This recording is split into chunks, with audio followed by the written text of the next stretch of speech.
RTJ scores another big win. Davenport is tired of getting wrecked, and everybody is swapping sprint car seats at Grandview. Let's go.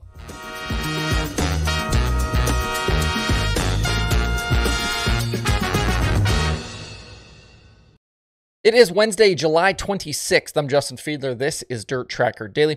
We're on the road to 25,000 subscribers on the YouTube channel, and as of me writing this, we're currently at 20,660 as we kind of approach the end of July here. If you don't do so already, hit that subscribe button either on YouTube or where you listen to the podcast. Subscribing is free and it helps out both of us. It will make sure you don't miss any future episodes, and it benefits the channel by telling YouTube, hey, this is a channel that people like. Plus, it helps me trying to find partners to help support the show. Hitting that thumbs up button is also an easy and free way to support these videos. One other note for you, I just recently got the email newsletter rolling, and we are right around 2,000 subscribers for it right now. You can get in on that fun by signing up over at dirttracker.com/theslider. It's also free. You can also read past issues there. And if contributing a future piece is something you'd be interested in doing, drop me an email or DM on social media. I'd love to feature new or seasoned writers there. All right, let's kick this Wednesday off with last night's big late model show at Off-Road Speedway in Nebraska. Dalton Wilson, Bobby Pierce, Ricky Thornton Jr. all led during the 100-lap main event, but in the end, it was RTJ getting away for yet another big money victory this season. He scored the 100 grand and his first career XR Super Series win.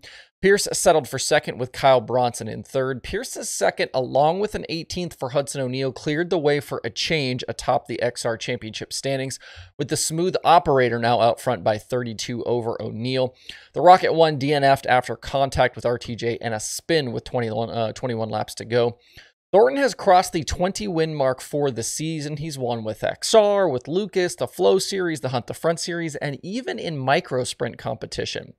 Last night's victory was his second that paid $100,000 to win in his career. He and Pierce, I feel like, have really separated themselves from everyone else in the late model world right now. No shock there, both leading the two national tours at this point, that they're at the top of the money column. If you watched that race live last night, too, or if you've checked out the highlights this morning, I'm curious what your thoughts are on the Jonathan Davenport, Dalton Wilson dust-up. After O'Neal's caution where he spun, Wilson and Davenport came together into turn 3 on the ensuing restart. JD went around. He eventually finished 12th, but he was not happy with Wilson under that caution, making his feelings known with a little contact of his own. Wilson doesn't seem to be a dirty driver to me, and he claims he got bumped up the track into the 49. Davenport's frustration with how people have been racing, though, seems to be growing in recent weeks. He commented on it after his Lucas win at Davenport Speedway a few weeks ago. If you might remember, there was early contact in that race between him and Devin Moran, and he mentioned they've had to replace a lot of sheet metal because of how guys are driving. Last night, I think those frustrations boiled over with Wilson. We talked way back in April about how aggressive things are right now, not just in dirt late model racing, but everywhere. And it seems to maybe be wearing on some of the more veteran drivers. The sliders are getting bigger and sketchier, but I feel like on some level, these things will police themselves. Drivers will keep pushing the boundaries until they get bit. And last night, it was JD biting back. The Prairie Dirt Classic is up next now, but don't expect the 49 to be in attendance. He told the Always Race Day guys last night that he's taking the family on a cruise. Action at Fairbury gets rolling on Friday. We'll see the XR Super Series again in a few weeks at Gondik Law.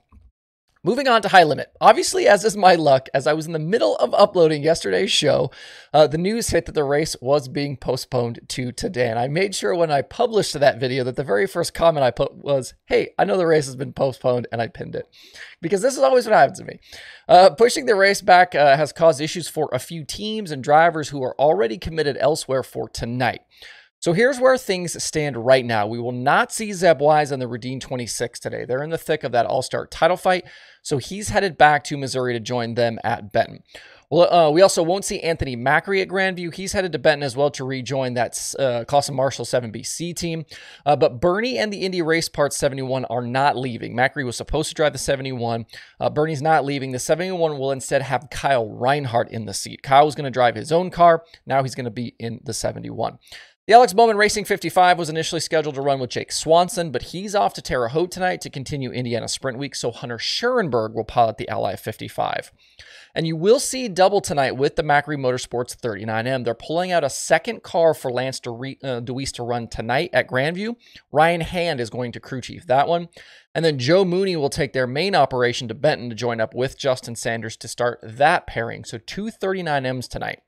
That initial entry list we talked about yesterday will definitely look a little bit different. We also know that Danny Dietrich is no longer running the high limit shows with Randy Gass. He'll be at Grandview tonight, but with the GKR 48, and he doesn't plan on any more high limit races this season except maybe Bridgeport in October. Barring any other losses or maybe additions, I'm guessing we'll be mid-20s tonight for car count. You're losing Zeb and effectively another car with Reinhardt swapping from the 91 to the 71. The forecast does look much better for today, so hopefully no issues there. You can watch live on Flow Racing or you can grab some tickets on the Ticket Haas app. One other sprint car ride note, Cale Thomas shared to social media yesterday that he is out of the Deming Rudzik 49. He made 13 appearances in that car this season while also mixing in some shows with his own 91 car. No word on what direction the 49 team will go for a driver, but I'm sure we'll see Thomas out in his own ride again soon. Elsewhere last night, we had two other late model races and the short track Super Series in Canada. Stop me if you've heard this before, but it was Matt Sheppard taking the big block modified win at Autodrome Granby. He got to the lead with 16 to go and never looked back in that one. He topped locals David A. Bear and Michael Perrant at the checkered.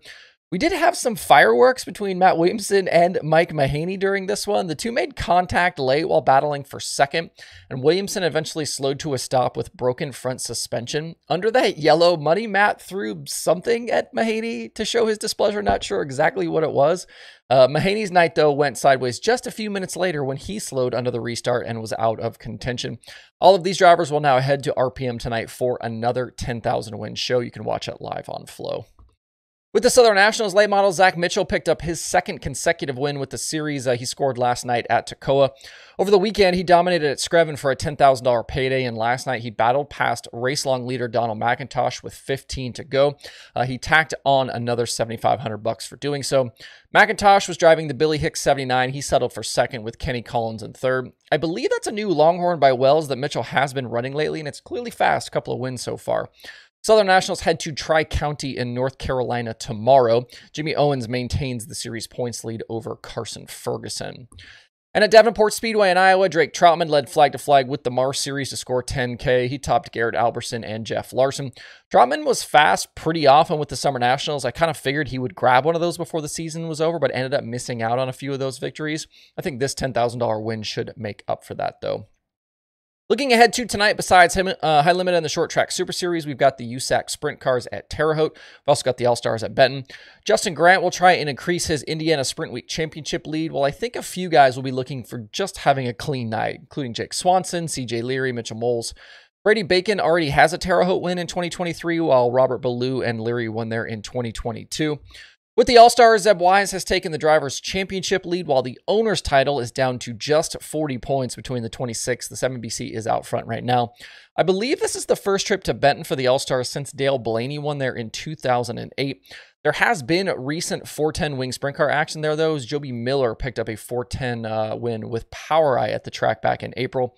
He topped Roger Crockett and Emerson Axum in that one. Both of these races will also be live on Flow. There is other action tonight as well. You've got Western Sprint Tour going on. There's a Sprint Invaders show. There's weekly action at Canandaigua. You can see all of that over on the streaming schedule at dirttracker.com/watchtonight. If you want to check out some other dirt racing content this week, Wing Nation has Rico Abreu, Bill Baylog, and Logan Schuchart. QuickTime has Zach Hampton. Dirt Tracks and Ribracks has Alfred Gaildridge. All Gas No Brakes has the XR Bossman Barry Braun. Hoagie's Garage has Tanner Holmes and Jade Avedissian. Dunewich on Dirt has John Wyndham and Reed Christensen. And there are new episodes of Loud Pedal, The Dirt Reporters, Passing Points, The Dirt Nerds, Dirt Track Confessions, Dirt Track Weekly, and Non-Wing Worldwide. You can see all of this for yourself at dirttracker.com/podcasts. That's it for today's daily. Hope you guys have a good Wednesday out there. We'll see you right back here tomorrow.